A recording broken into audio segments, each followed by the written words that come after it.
Hello, and welcome to Health and Fitness Redefined. I'm your host, Anthony Amen.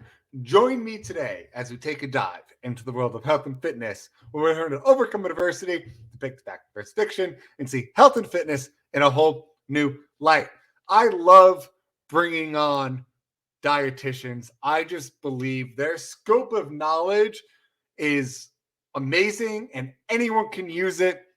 For some reason, just a personal passion, I believe that taking dietary advice and using that is a lot easier than hopping in the gym and doing any sorts of exercises. I do think you should do both, but that's why I love having dietitians on this show. So without further ado, let me welcome to the show Sallyanne Pisk, all the way down from down under in Australia. And welcome to the show.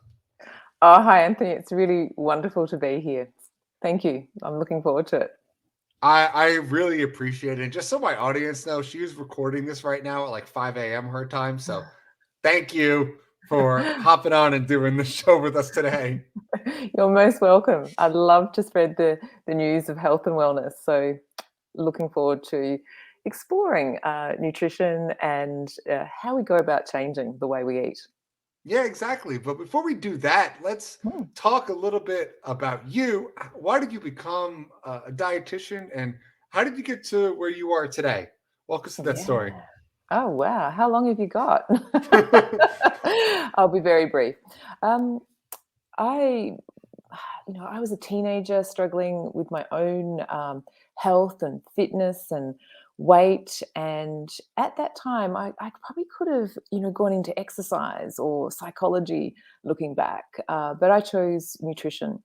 And I figured if I was, struggling with this, and I knew some of my friends were, there were a lot of other people, women and men, just not trying, just not getting this food thing right.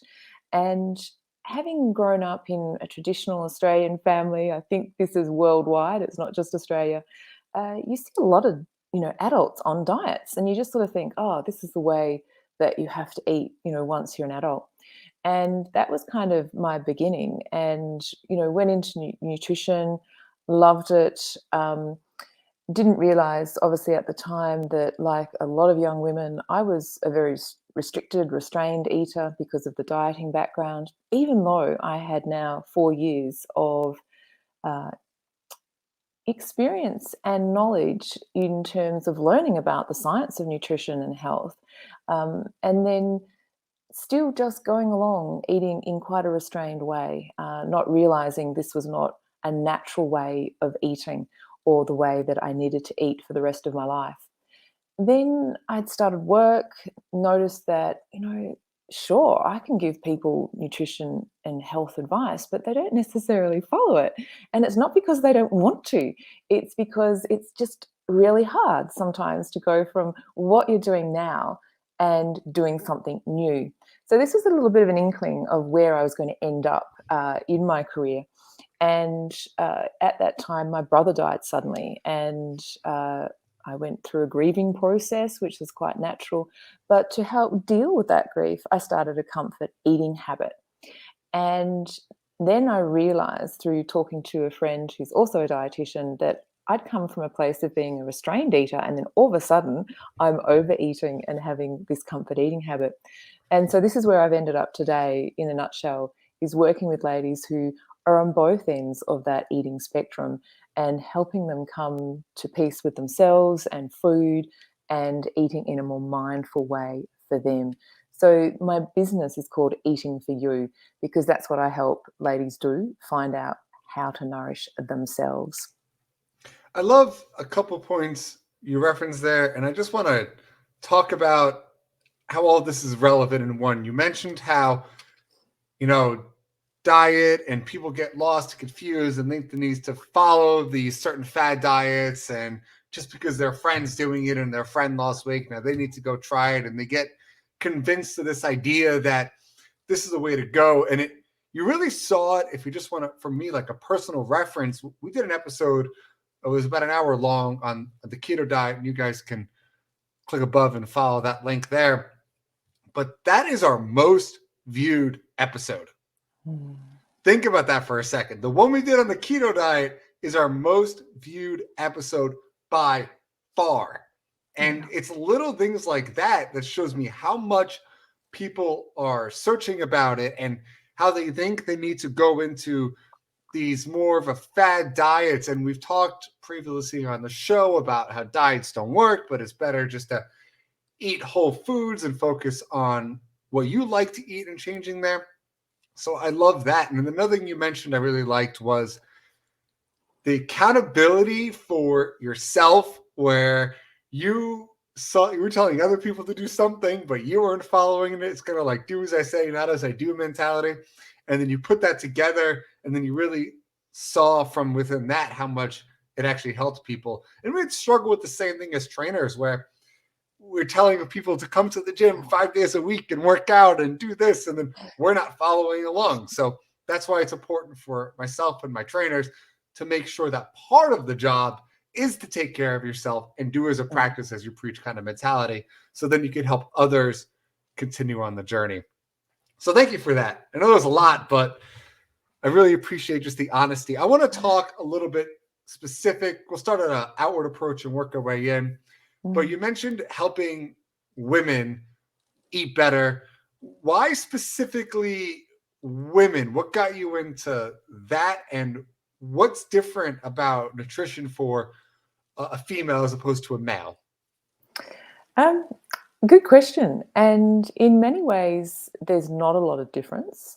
And the more that I work in with the mindset around changing the way that we eat and taking a mindfulness approach, I realize that a lot of men have the same eating habits that women have as well. And this is where it's the way in which we process information and change the way we eat can differ slightly. If I was running a group for men, I would be coming from a different angle, using different examples, perhaps using different language as well, to help them change their eating habits compared to women. So, being a woman and having a lot of the experiences women do, that is one of the reasons why I chose to, at this stage, work mostly with women. But in terms of the difference with nutrition, it's it's really not that different. You know, you can have, if we talk about quantity of food or variety of food, you can have a really active woman who needs to eat more than some men who have a job where they're sitting at their desk most of the day. So there's really not a lot of differences. The obvious differences are women have different nutrition requirements going through childbirth, through pregnancy and then after childbirth, with lactation, having the breast milk for the baby, and then also for women going through menopause. And this is an area that I do a lot of work with at the moment. And so obviously those hormonal changes that women go through their life are different to men. Yeah, and just kind of gathering what you're saying, and please correct me if I'm wrong, but it's more of the psychological reason or the behavioral reason about what's different as opposed to what actual food they're consuming. Is that correct? Yeah. Yeah, but having said that, there's overlap as well. I think, um, yeah, look, we all have different personalities and we all have different stresses and worries. So, a man and a woman can worry about the same thing and could develop a comfort eating habit for the same reason. So, whilst I think a lot of the time we like to think that we're really different from each other, we're not as different as we sometimes think. So there is a range. Of psychological reasons or emotional reasons why people eat, and men can fall into that category as well. I've spoken to men who've developed comfort eating because of stress through work. So some of the issues that may cause the eating habit could be different, but they're still fundamentally the same. Yeah. Yeah, and just maybe a little more insight into this, because something I've personally seen, I'm sure you see a lot more of it because you mentioned a few times about behavioral. If you go Yeah. back to the 90s and the early 2000s, you really saw with women, especially in the teenage years, anorexia was a big thing. and they really thought that if I didn't eat, let me starve myself and stay thin. And you saw that along with bulimia. But has there been a culture shift to now where you're seeing more of the overeating part, over consuming, reaching for food out of stress as opposed to the starving side of it? Or it just varies on the person? Is there an overall general trend that's happening right now? Look, and I think part of our understanding of what's going on with eating and with health in general comes from research. So just to let you know, like binge eating disorder is obviously one of the new categories of eating disorder in relation to anorexia nervosa and bulimia nervosa, which have been, recognized as mental health conditions for much longer.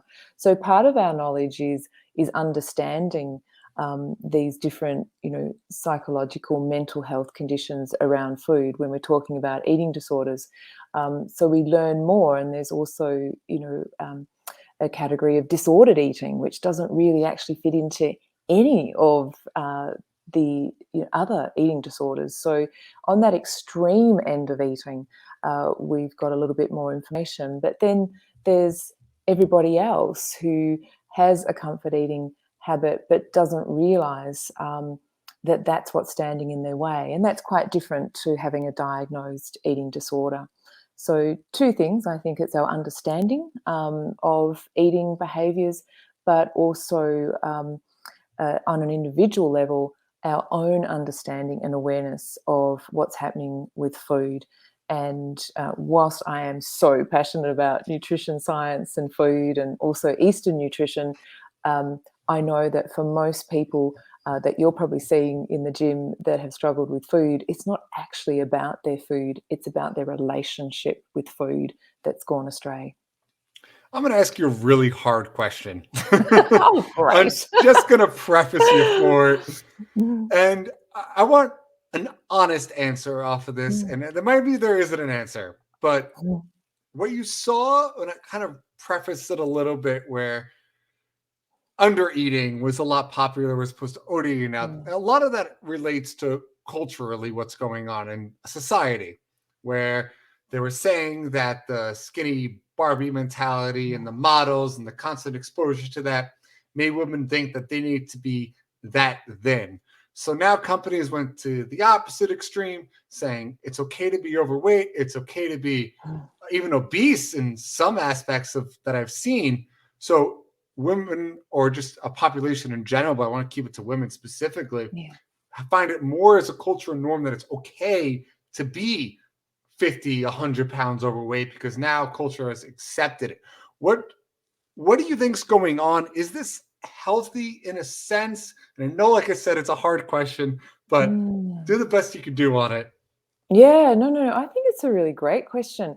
I don't know that I have all of the answers, but I can certainly pull out some more questions around it to look at this as a topic. Um, I'm not aware of the research in terms of, um, uh, I suppose, I think what I'm seeing, without knowing the research, is that there's more acceptance of diversity.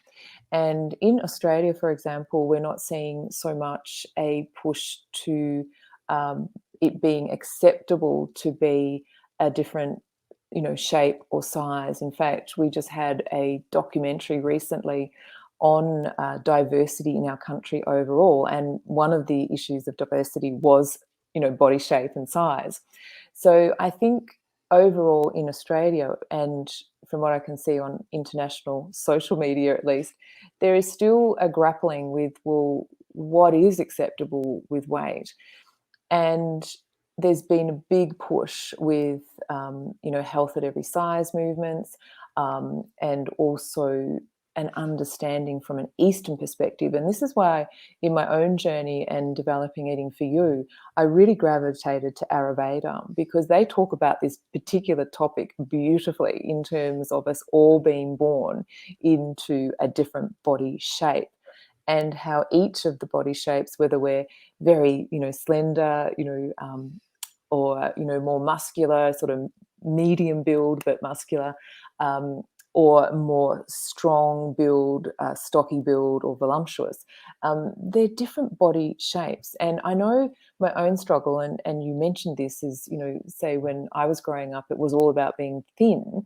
That certainly was being pushed in the media. And to a certain extent in Australia, it still is. You will come across, magazines, documentaries that are using women of different sizes and men of different sizes. But overall, we're still seeing that average to thin build in many TV shows and also, infomercials. So I don't know that it's really changing, but I think there's a distinction between being a certain size and health, and it's learning about what is the right size for me. And I've been having a lot of conversations, so it is very topical at the moment, what we're talking about the use of a body mass index, which is a rating system. I'm not sure if you used it in America at all. It's kind of Oh, being I did a whole episode about how bad BMI is. yeah. And so it's really being phased out in Australia.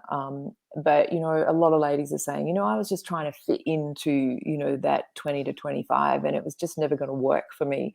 And so, yeah, it is a shame, but at long last in Australia, ladies who are of that more CAFA build or more solid build, more voluptuous build, are starting to understand that's how they're meant to be.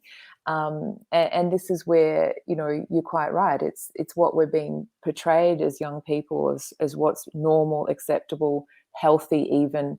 But it's not necessarily healthy for us because we have been genetically born into a different shaped body. Yeah, I love that answer. It kind of enveloped everything. So I really appreciate that. And I think just personally, the summary of it would be, it doesn't matter what you look like. It doesn't matter what size you're born into. And I totally agree. To me, it's more about, well, what's going on your insides? How high is your cholesterol? How high is your LDLs? Or what is your body not operating at its best? And maybe there's signs that you're seeing on a person on the outside that's showing how unhealthy an individual is on the inside. And that could be regardless of what your body type looks like. Yeah. And unfortunately, I think we've still got a lot of work to do in this area. I think it's getting better. It's like a lot of change. We tend to sort of get to both ends of the spectrum. And I think the health at every size movement, when it first started, had really great intentions of saying, look, let's work with who you are, who you're meant to be.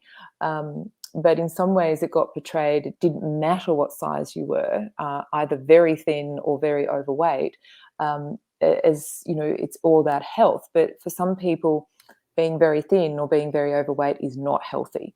And I like to simplify it any further. We want to have a body that allows us to do in life what's important for us. If I want to go and trek for 10 days in Nepal, that's what my body needs to do. If you want to be able to walk to the letterbox and get your mail, then that's what your body needs to do. If you want to be able to pick up your grandchildren or run around with your children, then that's what your body needs to do.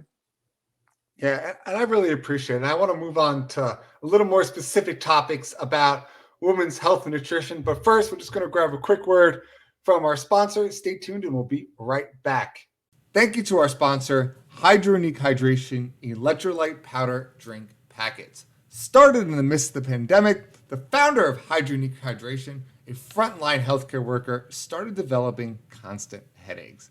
A landmark research study published early during the pandemic showed that 81% of frontline healthcare workers developed new headaches, mainly because of their PPE, which prevented them from eating and drinking properly while on the job. He would leave work tired, dehydrated, and burnt out. The founder looked for a healthy drink with all the necessary vitamins and minerals, but with no sugar. But most powdered drinks in the market have a ton of sugar and caffeine. That's why he created Hydronique Hydration, sugar-free, plant-based, antioxidant-rich electrolyte powder packets for daily use, containing all essential vitamins and minerals with a refreshing taste. Their product contains elderberry, which is known to have immune boosting properties, especially during the cold and flu season. Hygienic hydration electrolyte powders can also fit in your bag or suitcase when traveling and are super convenient just to carry around and have with you day to day. So if you're having trouble with eating and drinking healthy during your busy day and want a great alternative to other high sugar hydration companies, then give Hygienic Hydration a try. There are 30 of these great electrolyte powder packets in a pouch, perfect for a 1 month supply. You can visit www.hygienichydration.com. That's www.hygienique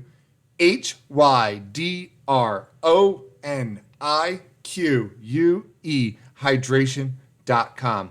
It's the word hydration and unique mashed together. Or search Hygienic Hydration on Amazon, where they are offering a $10 discount coupon at checkout. Anyway, guys, links in the bio. Please go check them out. Thank you again to our sponsor, Hygienic Hydration.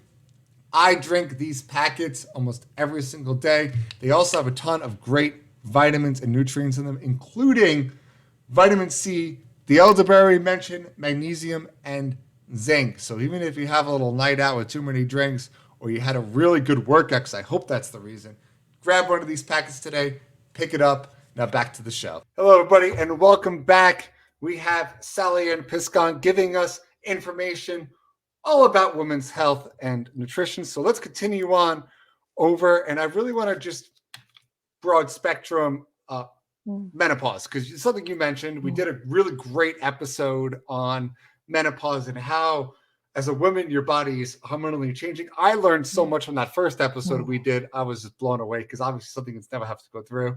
But I want to hear it from you and the women you've worked with, that maybe there's advice you can help with about what to eat, how to take care of your bodies as you go through this natural change. So I'm going to leave this to you, because you're the expert on this.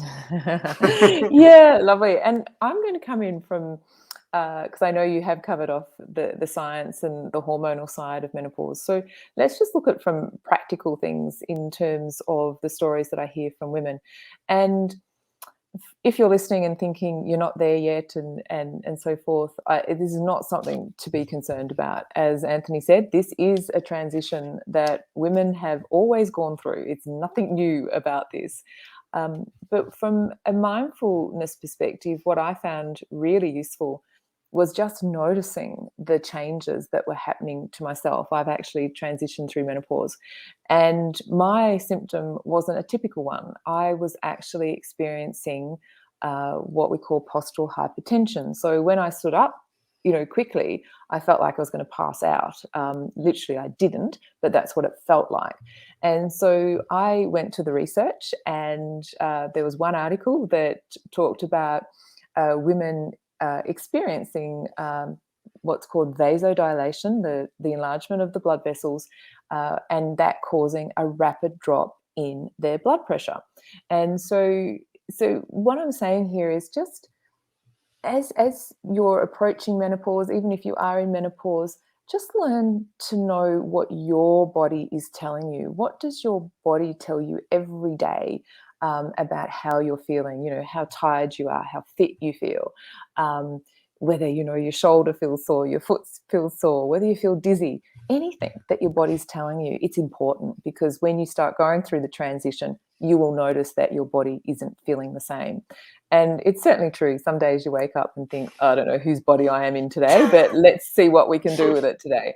But from a nutrition and overall health point of view, it's important to have all the things that make us healthy at any time and well at any time. And that's, looking at your sleep, looking at having time for movement, exercise, activities that you really enjoy doing, whether that's gardening, whether that's yoga, whether it's walking, whatever it is, get out there and have time in nature as well if you can. And from a food point of view, the three things, there's probably four things that I found really triggered off menopausal symptoms for me, and that's the hot flushes. And they're what really can wreck a night's sleep. And I think that's what gets a lot of women down. If you don't get on, top of the hot sweats at night, then life can become pretty tricky very quickly. So the things to watch is, I should say, alcohol. Not that I was ever a big drinker, but even half a glass of wine could be enough to upset the hormones and to cause this rush of heat. Spicy foods, salty foods, so really highly spicy, salty foods can upset the balance, as can sugary foods, which is interesting. And there are some differences, obviously, between all of us, but this is what we've got to look at, those sugars. And I know, Anthony, you've talked about it on quite a few of your episodes about the evils of sugar. I don't know that I'd go so far as calling it an evil. Well, some of your guests have called it an evil, but it's not our friend, put it that way. I think a little bit of sweetness goes a long way. You don't need to accidentally overindulge and deluge yourself in sugar, because that will pull you down. So they're kind of the foods overall that I found directly would cause that imbalance and the hot flushes. So from an overall eating point of view, what I'm encouraging women to do at any time is to really tune into what their body's looking for. And if you're craving lots of sugar, then that's telling me that your energy level's low, that perhaps you need to be actually doing some exercise and some movement, but also looking at how often you're eating. So it's not necessarily about what we're eating, it's also about when. And I get lots of questions around intermittent fasting. Is there any value to this? And my answer is yes, definitely. We need to have a pause. We're not designed to eat overnight. And the research is very strong in this, in terms more coming out for a lot of different conditions, but certainly weight, diabetes, that if we eat most of our food in the first half of the day, then metabolically we function much better. So taking that on board as well, it's tuning into when you're actually hungry. So if we're, say, finishing the last mouthful of food at 6 or 7 o'clock at night, then when you wake up the next day, when are you first hungry?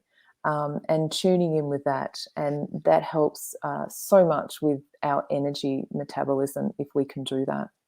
I want to ask you a question about that, actually, intermittent Mm, fasting, because it's something we really haven't talked about.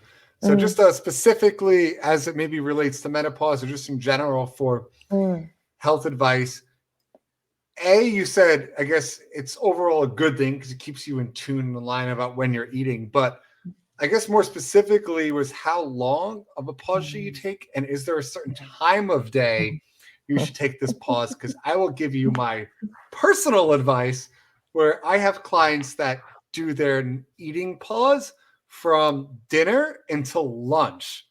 And so they're working out before they go into their first meal of the day. And I'm trying to explain to them, like, listen, I'm glad you're not shoving food down your face, but you're going to end up over the toilet bowl if you don't get something in your stomach. So walk me through a little bit about this. Yeah. No, and it's all very individual. And so my my initial reaction is that yes, intermittent fasting can work. It's what was supposed to happen. We were supposed to fast overnight. We were supposed to fast while it was dark. If you think really logically where we've evolved from, hunter-gatherers were not, chasing animals or picking fruit when it was dark and eating. They were catching food and eating in the daylight hours for their own safety, and we didn't have electricity, obviously. But seriously, there is merit in taking that break. The body, if we look at the 24-hour cycle, in terms of the circadian rhythms, we are powered, most of us are powered to eat in the first half of the day. So not everyone. There are certainly people that I know that do better, say, not having breakfast till around 10 o'clock. Very few people can feel well and be well fasting right through to, say, midday. Um, And this is where I like the mindfulness and really tuning into when you feel hungry by putting that caveat on, saying, well, if your last meal of the day is around 6, 7 o'clock, then on a daily basis, when do you first feel hungry? Because I am definitely not into telling people to override their hunger signals. And I'm right on board with you in terms of exercise. We need fuel to exercise. And if you've already fasted all night and then you're going to do a great big workout in the morning and then not eat till later, yeah, you could be causing some different sorts of imbalances from a nutritional point of view in the body by doing that. I see it a lot. Just got to think about the stomach acid buildup for the last 12 hours you haven't ate because you slept. Yeah, And then yeah, you're bouncing around at a gym doing HIIT training. And before you know it, your stomach is super upset and it's like, nah, this is coming out. So yeah, more yeah, times than not, when people throw up on us, it's always because they didn't eat before they came in. It yeah, 99% of the time, yeah, I just yeah. ask, did you eat this morning? No. Okay. No, and that is a really obvious thing that your body's telling you, that is not natural. We have a vomiting reflex for one reason, and that is to remove toxins from the body. Okay, or that could be through a virus, it could be through an illness, or it could be through something that we ate. So if your body's doing that voluntarily, then there's something not quite right with what you're doing. So it's a really obvious sign. And this is, Anthony, why I just love getting people to tune in and be educated about what is natural and not natural. And there is obviously variation between all of us in terms of how we feel in our body and what that sensation is going to be for people. But certainly the example you've given is not an ideal. It certainly doesn't fit into the scope of health and wellness. Yeah. Yeah, and I want to dive this into what you're all about, and that's eating for you, where you really talking about an individual and making sure you're getting the right nutrients. So walk us through what is eating for you and how your scope goes on to help millions of women from there. So take us through Yeah. it. Yeah. Look, I'm very much about starting from where you are. And many women have obviously had years and decades of dieting. And so they have a lot of experience. They've tested a lot of ways of eating, which is not necessarily a bad thing, but it's the psychological damage that occurs along the way because we reach out to someone else to tell us how to eat. And in some ways, it kind of makes sense. Just recently, I did a Facebook Live in my Facebook community, and I used the analogy that on one hand, we accept that to read and write, we have to be taught to do this. But there is something about us thinking that we should know how to eat, yet we have invested years, potentially lots of dollars into and getting someone else to tell us, how to eat. Now, the problem is that when we just follow a fad diet or a set meal plan, it's not necessarily for us. So, what I'm really saying is, I help women learn how to eat for them, not for somebody else. And so this is where the mindfulness comes in, and very much the testing of what we were just talking about is one element. When during the day is best for me to eat? What do I need to eat? How do I put my meals together? It's a very individual process, but it's a process that I encourage them to go on. And of course, I'm there as the nutrition guide, the mindset guide, to make sure that that's coming together nicely for them. So that's kind of the broad picture of what I do. The aim is for women to take control of their eating in a way that's very nourishing for them. I love that, all about taking control of where you're eating. And I guess my question for our listeners right now is, they're struggling. Where do they start? What's like the first thing you would recommend someone to do to start now? Is anything that you always find yourself saying, like, do this first? Yeah, there's a few things, but the first one, if you know that the way you're eating is not working for you, but you're not quite sure why, then I would encourage you, whenever you eat without distraction. So you actually be present for that eating experience. And many ladies say, well, what should I be looking for? What should I actually be looking for when I do that? And I say, I'm not going to tell you, because I don't want to bias or slant your experience. The whole idea of eating without distraction is just to observe. It's the first step is just to observe and notice what is happening when you're eating. I love that. And look, I find it hard. Don't worry. I'm trying to then, because I've heard some amazing stories, like some amazing insights that people have had just by doing that. And of course, I want to share them, but I won't, because I want your community to go out and try it for themselves. But certainly I'd love to hear what, everyone discovers, because it's just amazing what you can discover when you just eat without distraction. Yeah, when I'm working and eating, I realize like an hour afterwards, I ate way too much. And I'm just like, oh my God, it's the same thing sitting in front of a TV, which is why I try not to do that. But it's when you're distracted or you're looking at your phone or watching videos, you're not looking. You're not saying until you're just shoveling food down your face. Yep. So thank you for that one. I want you to just last two questions I ask everybody. First one is to summarize everything in this episode. Give us an amazing take-home message that you want our listeners to go home with them. Oh, thanks, Anthony. I'm glad we just we covered such a narrow field of topics. My summary is that if you are looking for a way of eating that's for you, invest in yourself to become the expert. Because as much as I know about nutrition, Anthony knows about exercise, you know how your body feels.